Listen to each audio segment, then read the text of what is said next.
성공하는 비즈니스랑 그냥 그런 비즈니스, 그 둘을 가르는 결정적인 차이가 대체 뭘까요? 오늘 우리가 살펴볼 내용은 그 답이 바로 강력한 브랜드에 있다고 말합니다. 브랜드가 어떻게 기업을 무너지지 않는 성으로 만드는지 그 비밀을 오늘 한번 제대로 파헤쳐 보려고 합니다. 좋습니다. 그럼 가장 근본적인 질문부터 한번 던져보죠. 브랜드의 진짜 역할은 과연 뭘까요? 그냥 예쁜 로고? 아니면 입에 착착 붙는 이름? 과연 그게 다일까요? 아니면 우리가 생각하는 것보다 훨씬 더 깊은 뭔가가 있는 걸까요? 네, 정답은 후자입니다. 훨씬 더 깊은 게 있죠. 오늘 저희가 살펴볼 내용에서는요, 이 브랜드를 그냥 로고가 아니라 하나의 강력한 요새라고 보고 있어요. 끊임없는 가격 경쟁과 모방이라는 위협 속에서 우리 비즈니스를 굳건하게 지켜주는 그 누구도 대체할 수 없는 전략적 자산이라는 거죠. 자, 그럼 이 요새가 어떻게 지어지는지 그 첫 번째 방어벽부터 한번 살펴볼까요? 바로 브랜드의 경쟁 우위입니다. 이 험난한 비즈니스 전쟁터에서 브랜드가 어떻게 가장 강력한 무기가 될 수 있는지 지금부터 알아보겠습니다. 사실 모든 비즈니스는요, 지금 보시는 이 두 갈래 길 앞에 서 있다고 해도 과언이 아니에요. 왼쪽 길, 일반 상품의 길은요, 이건 정말 피곤한 길이죠.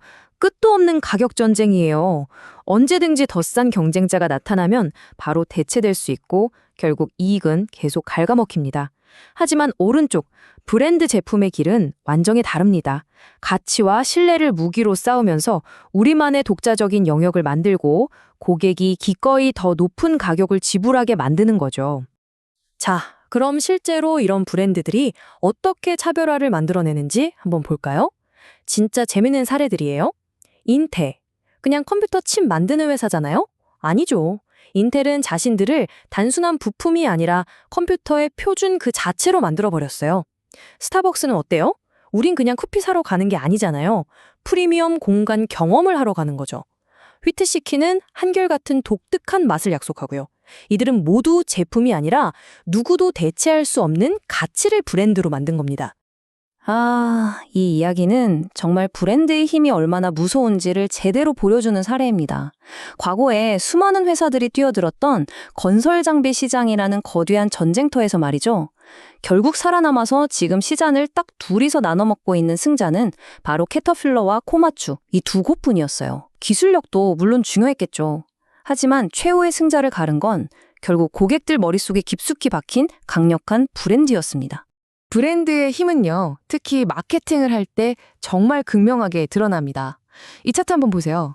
똑같은 말을 해도 우리가 이미 믿고 있는 유명 브랜드가 하는 이야기에 훨씬 더 귀를 기울이게 되잖아요. 그쵸? 길을 가던 모르는 사람이 소리치는 거랑 내가 믿는 친구가 해주는 조언만큼이나 그 무게가 다른 거예요. 결국 쏟아붓는 모든 마케팅 비용이 훨씬 더 높은 효과로 돌아온다는 뜻이죠. 자, 이렇게 밖에서 오는 공격을 막을 튼튼한 성벽을 세웠어요. 그럼 이제 뭘 해야 할까요? 그렇죠. 성 안을 든든하게 채워야죠. 그냥 물건 사는 사람을 우리 요새를 함께 지키는 충성스러운 시민으로 만드는 겁니다. 바로 깨지지 않는 고객 관계를 통해서요. 강력한 브랜드는 비즈니스의 체질 자체를 근본적으로 바꿔놓습니다. 거래 중심 비즈니스는 뭐랄까? 매일 새로운 사냥감을 찾아 떠나야 하는 사냥꾼 같아요. 항상 불안정하죠. 하지만 브랜드는 이걸 관계 중심으로 전환시킵니다. 한 번 팔고 끝나는 게 아니라 평생 가는 신뢰를 쌓는 거죠. 이건 마치 씨앗을 심고 꾸준히 가꿔서 오랫동안 수확하는 안정적인 농사와 같은 겁니다. 이걸 가장 잘하는 회사를 꼽으라면 다들 아시겠지만 바로 나이키죠. 나이키가 그냥 우리는 최고의 운동 능력을 드립니다 라고 말만 했나요? 절대 아니죠. 끊임없는 제품 혁신이라는 확실한 증거를 수십 년 동안 꾸준히 보여줬습니다. 수십 년 동안 한결같이 보여준 이 약속과 증거. 바로 이게 나이키라는 이름 석자만 들어도 사람들이 열광하는 그 강력한 신뢰의 바탕이 된 겁니다. 그러니까 고객의 충성도라는 건요, 그냥 좋아하는 마음, 이런 감성적인 차원이 아니에요. 비즈니스를 떠받치는 아주 현실적인 기둥입니다.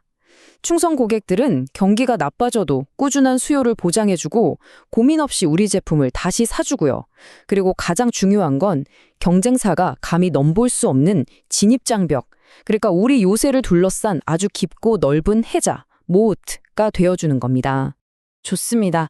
지금까지는 밖을 향한 브랜드의 힘을 봤다면 이제 시선을 안으로 한번 돌려보죠. 강력한 브랜드는 외부의 고객뿐만 아니라 회사라는 요새 그 자체를 내부에서부터 아주 단단하게 만드는 일종의 발전소, 즉 파워하우스 같은 역할을 하거든요. 브랜드라는 게 신기한 게 눈에 잘 안 띄는 곳에서도 엄청난 힘을 발휘해요.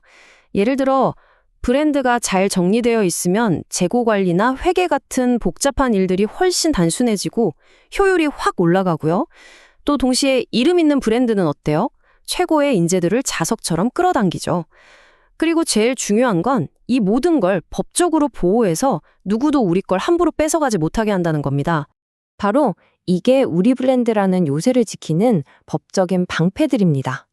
상표권이 우리의 소중한 이름을 지켜주고 특허가 우리만의 핵심 기술을, 또 저작권이 우리의 독창적인 디자인을 보호해주는 거죠. 이 방패들이 겹겹이 쌓여서 그 누구도 따라할 수 없는 우리만의 철옹성에 만들어지는 겁니다.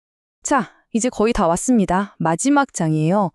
이 모든 힘을 합쳤을 때 드러나는 브랜드의 궁극적인 가치. 마치 왕국의 금고 가장 깊은 곳에 숨겨진 왕관 보석 같은 건데요. 그 정체가 뭔지 지금부터 확인해 보겠습니다. 이 이름 하나에 대체 얼마의 가치를 매길 수 있을까요? 오랫동안 사람들은 브랜드의 힘을 그냥 막연하게만 생각했어요. 그런데 1980년대 월스트리트의 금융맨들이 엄청난 걸 깨닫게 됩니다. 때로는 눈에 보이는 공장이나 건물보다 그냥 그 제품 상자에 찍힌 이름 하나가 비교도 안 될 만큼 훨씬 더 비싸다는 사실을요. 이 타임라인을 보시면 그 인식의 변화가 아주 극적으로 드러납니다. 1970년대까지만 해도요, 기업의 가치는 그냥 눈에 보이는 자산들, 뭐 공장이 몇 개고 재고가 얼마냐 이런 걸로 계상했어요. 그런데 1980년대 M&A 붐이 불면서 투자자들이 깜짝 놀랄 만한 사실을 발견한 거죠. 아니, 저 회사를 저렇게 비싼 돈 주고 사는 이유가 낡은 공장 때문이 아니었던 거예요. 바로 그 회사의 브랜드가 미래에 벌어다 줄 어마어마한 가치, 그것 때문이었던 거죠. 그리고 지금은요, 브랜드는 미래 수익을 보장하는 가장 확실한 금융자산으로 인정받고 있습니다. 그러니까 브랜드가 금융자산이다라는 말은 바로 이런 뜻입니다. 고객들의 믿음을 바탕으로 이 회사는 앞으로도 계속 돈을 잘 벌 거야 라는 걸 보증하는 증표 같은 거죠. 그래서 당연히 주주들한테 더 큰 가치를 돌려줄 수 있고요.